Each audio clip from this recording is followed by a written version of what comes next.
Good morning. It is March 23rd, I think.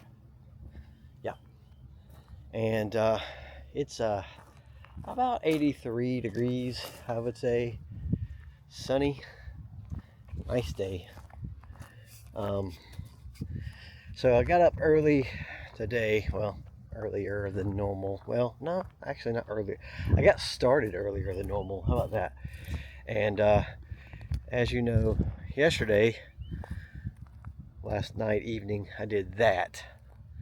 Mowed all that mess. Well, today I mowed everything else. So I got that knocked out. Probably got done about 3, I believe. Had to get some food. But I tried out my little push mower, and you can kind of see I did this section. You can see from right there to right there. So the little cut is a little lower than the riding mower.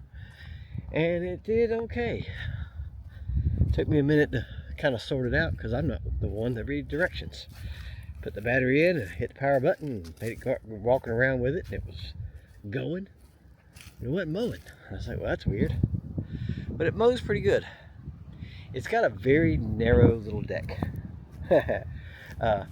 which is, a little annoying because it's like I'm used to a lot wider with the ride mower. But I did this with the push mower, which I think I'm gonna have to move that stuff over some, just so I can have a little more clearance for the building. I don't know how wide the truck is. It's got to back it in here. But that's not a right now thing. I mowed all this. I put the little bag attachment on it. So it's almost like a little vacuum cleaner. It kind of sucks up all the leaves and twigs and whatnot. And it was nice because I actually got to mow this part right here. This part I haven't been mowed in a minute. Well, it's windy. It was good though. Nice warm breeze. But I did all this with the riding mower and got out front.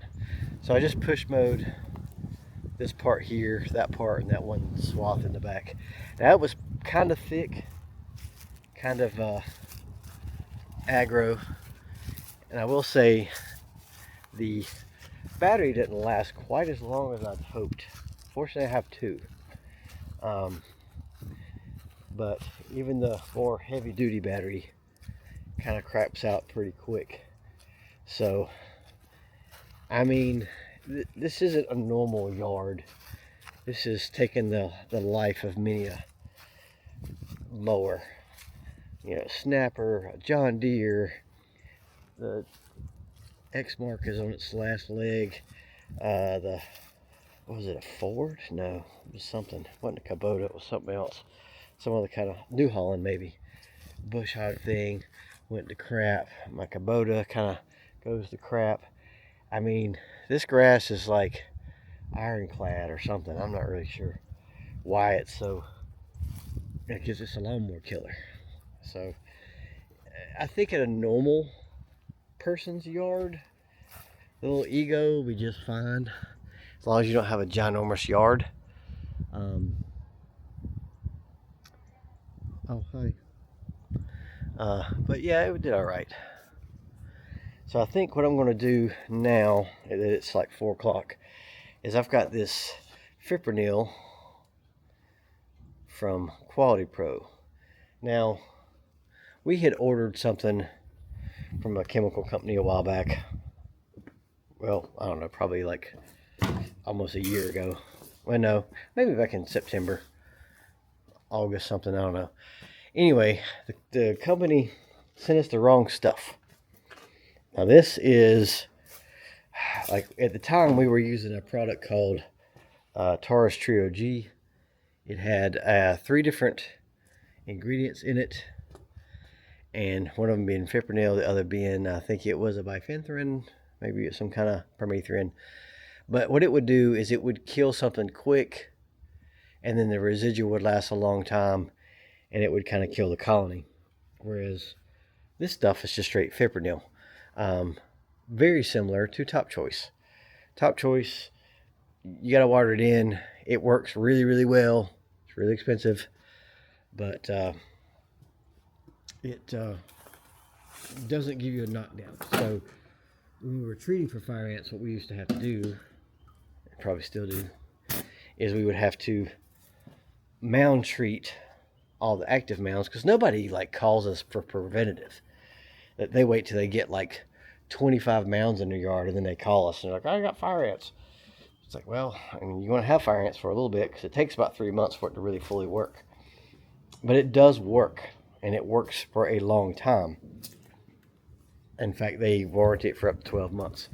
So all this stuff you get from Lowe's and stuff, I mean, yeah, it's not worth anything really. I mean, it might kill them, but you're constantly doing it.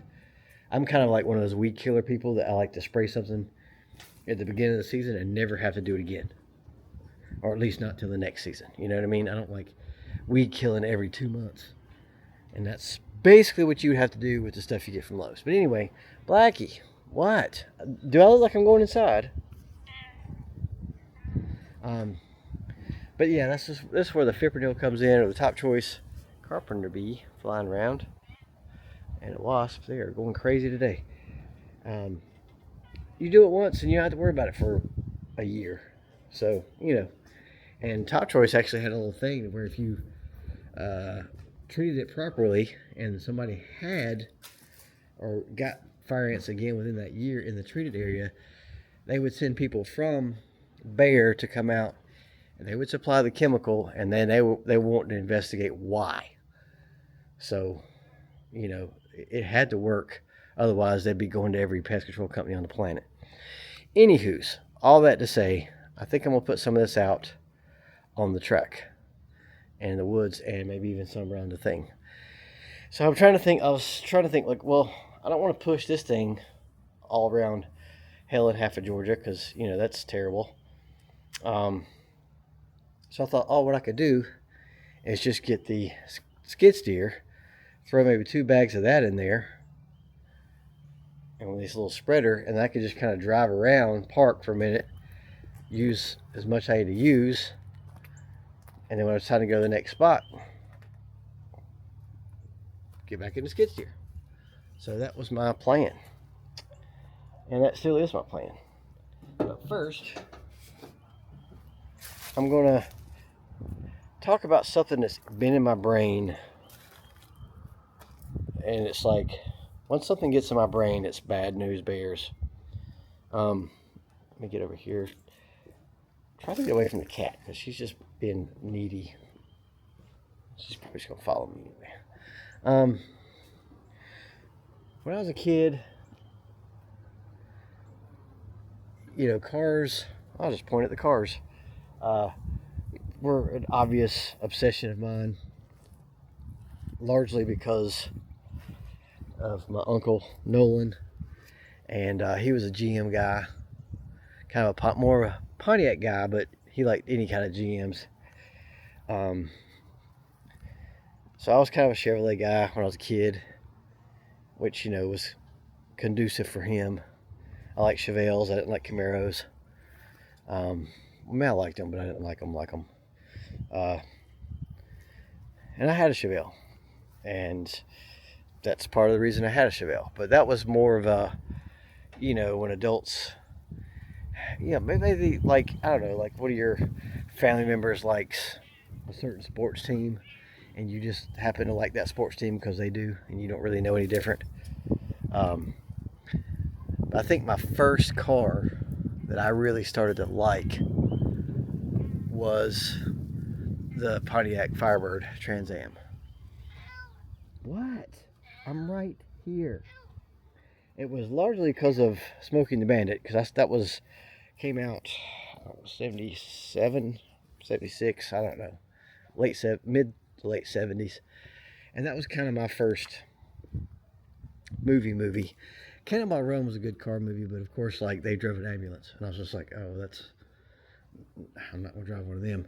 But yeah, the Pontiac Trans Am Firebird was kind of my car for the longest time. I had a lot of little model cars, toys, whatnot, of the same car. And I remember one day My papa was a used car salesman, and he'd always get, like, he got mostly boring cars, but every once in a while he'd get cool stuff.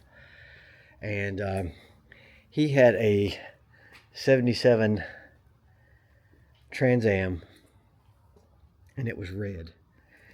And Mom told me, she's like, well, you're in luck because I can pick you up from school, from Maiden Elementary, in this Trans Am. And I remember thinking, like, my elementary school career is going to change. Like, I'm going to be like the cool kid, and it's because everybody liked that car, and it would just, for me to pull up, like, be able to be picked up, and would be really, really cool. That particular day, I don't remember if I had something after school or something, but I wasn't out of school in the normal time. So I remember exactly where I got picked up. I mean, if I was there, I could show you. I think it was like at the back of the gym. So it might have been like tryouts or something. I don't know. There was some reason I was back out there. But everybody had left. And Mom pulls up in this red Firebird, and I think maybe one other person saw it. And I was just devastated because I was just like, man, I'm getting picked up in like the coolest car ever. And nobody's here to see it. And I begged and pleaded for them to be able to pick me up tomorrow also, or take me to school and pick me up again tomorrow in it. But apparently Papa had sold it, or was going to take it somewhere, or somebody was coming to look at it, so Mom couldn't, or I don't remember now, but it didn't work out. That car did not last very long. I did get to ride in it, and I don't know, that was like one of the coolest things for me ever. So after going to the car show, this is where I'm going with this. I just kind of got to thinking. I was like, if I had a old car, what would it be? And I'm running through my head. Would it be this? Would it be that? Would it be this? No. And then I fixated. That's my face on this.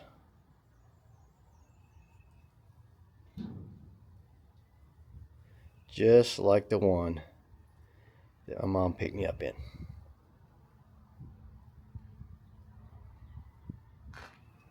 Now, you're probably like, okay, are you going to go get it? No, I'm not. But it is on my radar.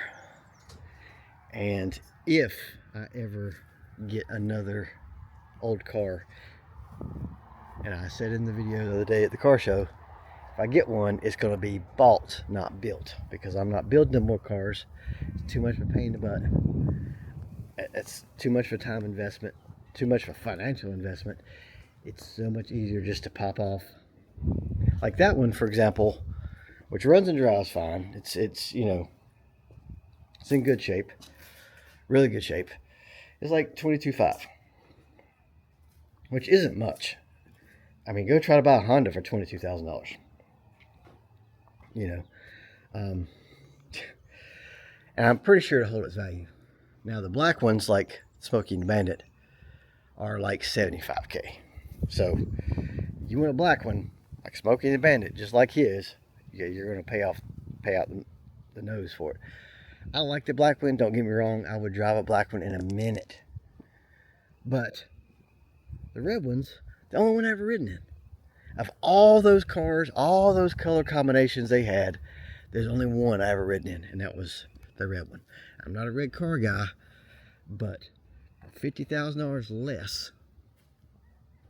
I'm just looking at sold prices, what they're going for in marketplace, that kind of thing. And of course, there's a 78, and the headlights are a little different. So I mean, it's hard to apples, but I did find right now on marketplace there's a black one in Virginia, 77, and a red one in Rock Hill, South Carolina, 77. One's 19,000, one's 75,000.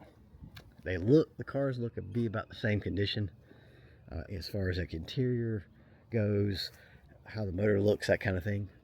So, anywho's, for once, I don't want the most expensive thing. So it's very doable.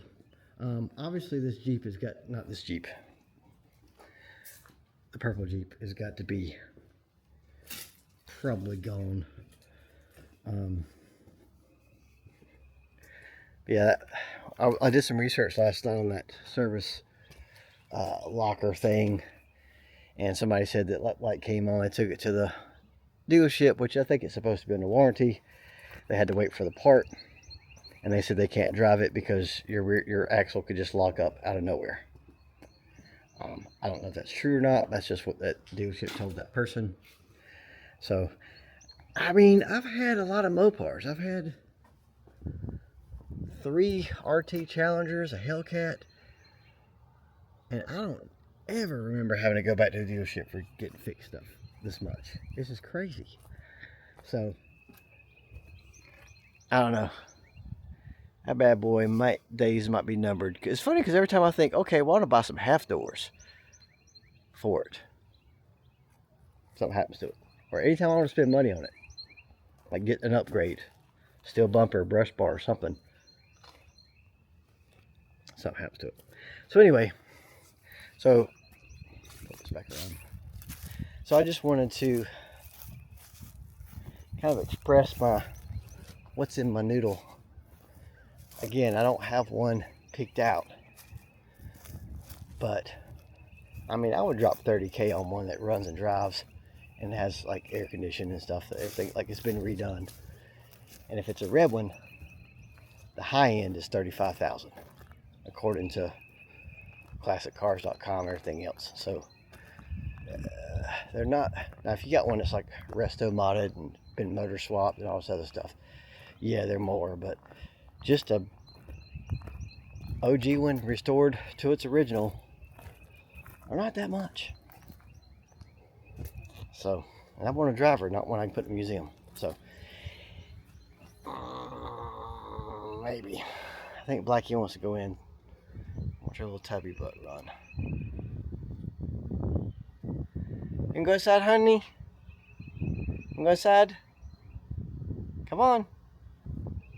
Come on.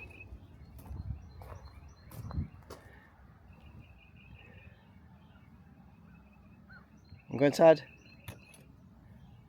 Come on. Well, I got hurrying. Also, I may take a gander at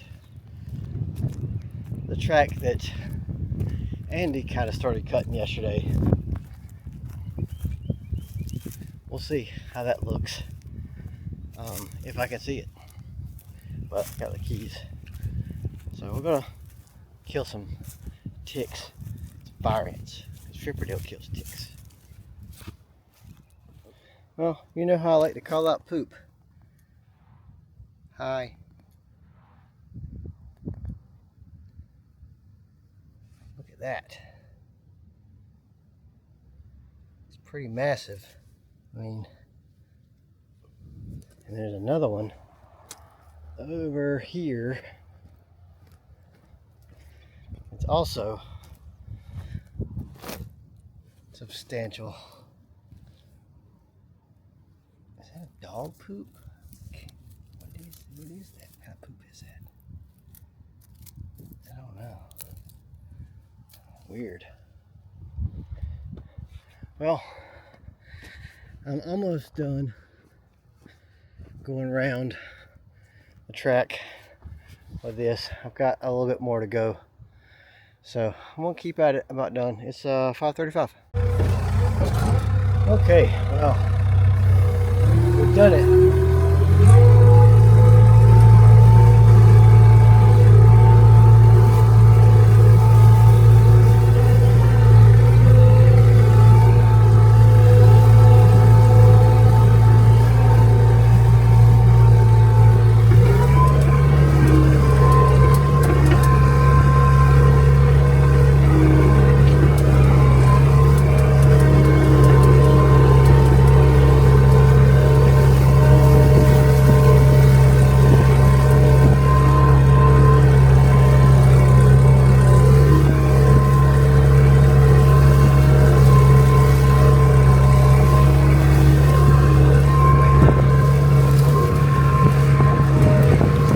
harder than I thought it'd be.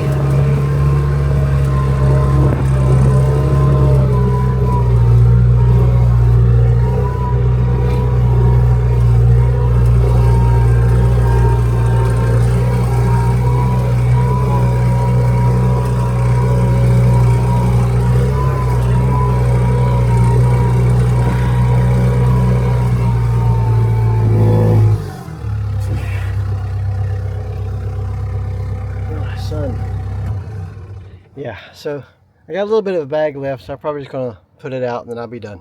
All right, well, it's 6:23 and I'm gonna check the mail. Got that done. So a little more progress today. I didn't really mow that middle part. That's okay. Got to put out 60 pounds of granules.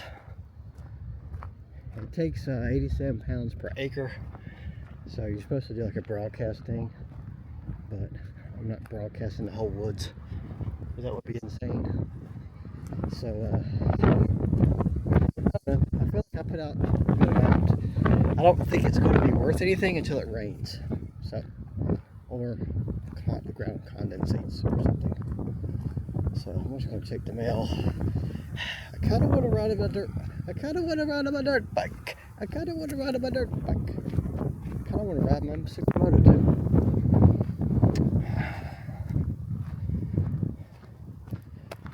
Time to get dark. I got time.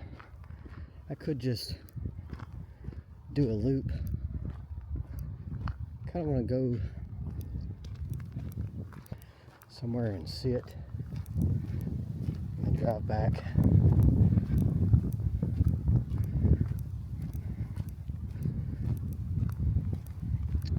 I don't know. Dusty. I tell you what, it's definitely not rained recently because it is dusty. Yeah, we'll see. I should take my Supermoto out. I should, because I haven't ridden it in like 3 months, 4 months, something like that. So I don't know.